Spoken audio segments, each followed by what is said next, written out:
Shalom rekan-rekan damai semuanya. Selamat pagi dan kita bertemu kembali dalam Sapaan Damai Sejahtera edisi Kamis 22 Desember 2022. Tema hari ini adalah Fear or Faith yang terambil dari Wahyu 22 ayat 6 sampai 7, dilanjutkan ayat 18 hingga ayatnya yang ke-20. Mari sebelum mendengar kebenaran firman Tuhan yang akan kita simak bersama, kita berdoa terlebih dahulu. Selamat pagi Bapa. Kami mohon Engkau sendiri yang akan memimpin kami mengerti firman hari ini. Sama seperti Engkau selalu memimpin umat-Mu selama ini. Amin. Wahyu adalah kitab yang unik bagi saya. Di satu sisi sangat seru, tapi di satu sisi sangat membingungkan. Kalau baca sendiri ada bagian yang kelihatannya jelas, namun bagian lain penuh dengan simbol-simbol yang kita berusaha mencari-cari tahu apa artinya. Perkenalan saya akan kitab Wahyu adalah saat saya diajak ikut oleh mama saya ikut seminar akhir zaman.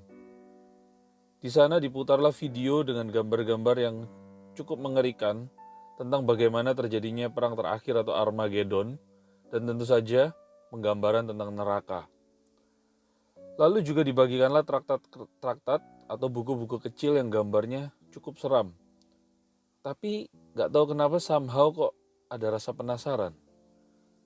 Di masa kecil saya menganggap bahwa Wahyu identik dengan kiamat, penghukuman, api neraka, dan tentu saja ketakutan.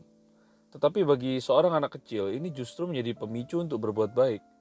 Karena takut diancam, awas kalau nakal dan gak percaya Yesus, nanti masuk neraka loh. Nah, semenjak puber, disinilah godaan mulai banyak. Karena mulai mengenal dunia dan merasa cukup dewasa untuk ambil sebuah keputusan. Mulai muncullah dilema. Hidup tidak sejelas masa kecil, yang hitam atau putih. Kalau baik masuk surga, kalau nakal masuk neraka. Disinilah saya mulai mengenal istilah abu-abu. Mulai melakukan dosa-dosa yang sebelumnya bahkan tidak berani untuk dilakukan. Dan mulai mencoba banyak hal, karena pikiran logis. Dan kita berpikir bahwa, toh banyak juga orang yang lakukan yang gak apa-apa. Penjahat disalib Yesus, juga di masa akhir hidupnya, juga selamat. Cara berpikir menjadi mulai kompleks dan banyak pertanyaan muncul di kepala dan berusaha mengartikan sendiri pengetahuan tentang agama. Karena kalau sedikit diceritakan ke orang-orang, belum tentu mereka mengerti dan saya takut dihakimi.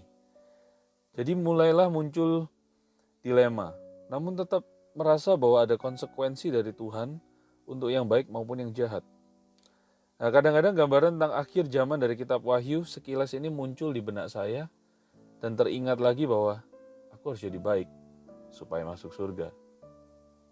Nah, tibalah saya di dunia pelayanan.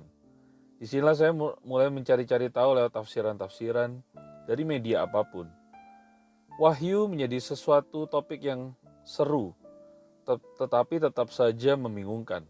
Banyak sekali tafsiran yang berbeda-beda.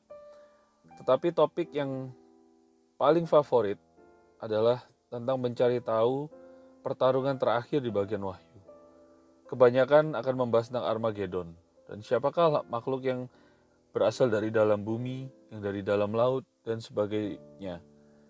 Tafsiran-tafsiran itu membuat saya mereka-reka dan berusaha memahami sebagai orang Kristen di mana posisi saya ya. Dan sebenarnya sih yang kita hadapi saat ini atau nantinya sebagai pengikut Tuhan itu siapa ya? Dan ketika sudah mendapat perkiraan tentang hal-hal tadi, dari tafsiran-tafsiran yang saya dengar, saya lihat dan saya baca tadi, saya jadi bisa mengambil kesimpulan tentang itu semua. Siapa sih yang sedang kita hadapi dan apa yang akan kita hadapi? Dan posisi saya di mana sebagai umat Kristen? Saya pikir saya tahu semuanya. Namun hari ini saya diingatkan kembali bahwa Wahyu ini ditulis oleh Yohanes sebagai peringatan dan tantangan dan tentu saja penguatan kepada 7 gereja Tuhan di Asia Kecil yang saat itu sedang menghadapi persekusi dari bangsa Romawi.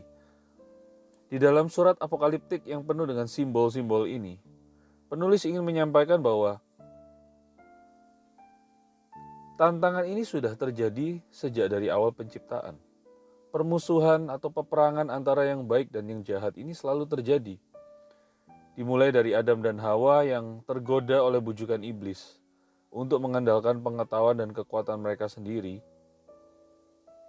Penindasan manusia yang satu terhadap manusia yang lain. Bangsa yang satu terhadap bangsa yang lain. Dan kerajaan satu terhadap kerajaan yang lain. Mulai dari zaman Nuh, Babel, Mesir, Tuhan sangatlah mengutuk ini.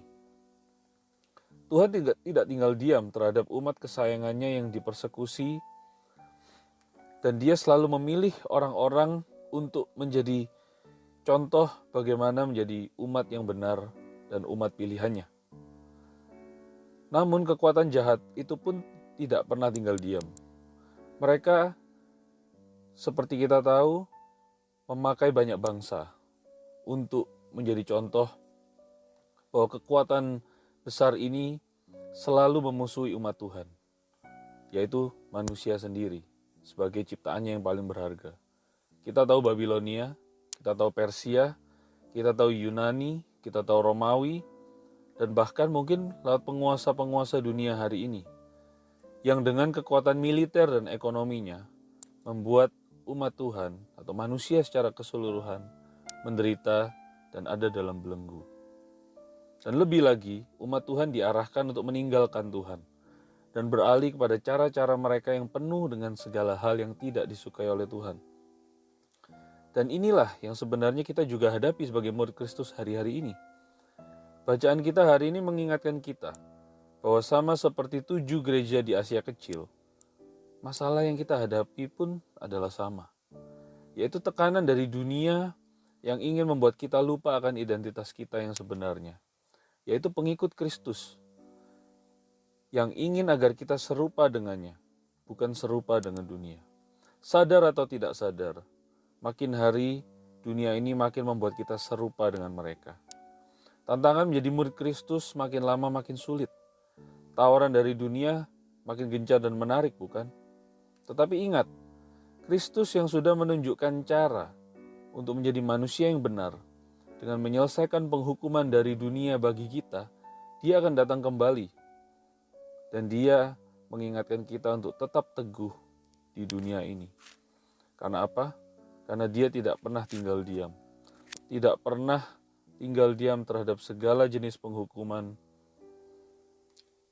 dari dunia ini dan dari kekuatan yang ada di baliknya. Jadi cara pikir saya yang dari kecil adalah saya yang menjadi orang baik dan benar karena takut masuk neraka, sudah beralih karena janji Kristus. Bahwa ada harapan dalam janjinya, bahwa saya adalah orang benar karena darah Kristus. Dan itulah kekuatan saya untuk bertahan terhadap persekusi dunia. Tuhan sendirilah yang akan menghukum dunia ini. Dan walaupun hari-hari ini kita terluka oleh dunia dan segala permasalahan di dalamnya, Tuhan sendirilah yang akan membela kita. Sama seperti apa yang sudah dilakukannya sejak zaman dulu. Janji inilah yang seharusnya menjadi dasar iman kita.